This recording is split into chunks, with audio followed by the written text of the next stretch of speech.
Imagine your thoughts like a river. Somebody once described our thinking as being like a river of thought flowing out of a cave. And on that river, there are multitudes of experiences and things. Some of those thoughts are flowers, some of those thoughts are turds. But if we focus in on one particular thought, then we'll amplify that thought. And that's the belief I have, that what we focus on, we amplify. But there's not much evidence that the thinking's actually true. Most of it's not. Most of it's made up, based on the limited understanding we have about what it is we're facing. Because most of the time we don't know, but then noise comes along, like the noise behind me, and we listen to that. That becomes my fixation of my experience. But eventually that noise will pass, guarantee you. A bit like your thinking. Even if it feels like the thoughts are constantly there, they're not. There's new ones coming along all the time. It's flowing along this river, and the noise will go past us. Loiter, your river. Then it'll start to dissipate as it moves on, moving past us.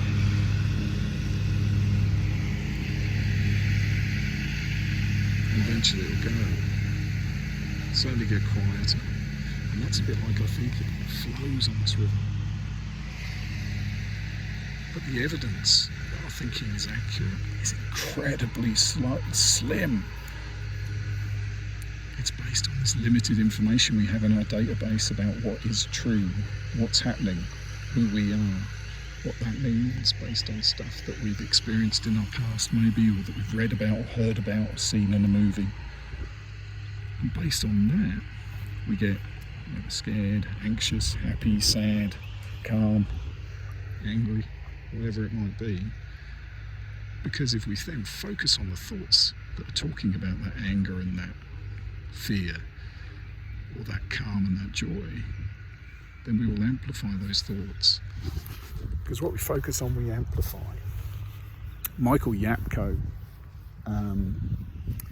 basically talks in one of his books about the fact that when he was starting out, he had so much fear, so many thoughts in his mind that were telling him, you're not good enough, you can't do this, other people are going to be better than you.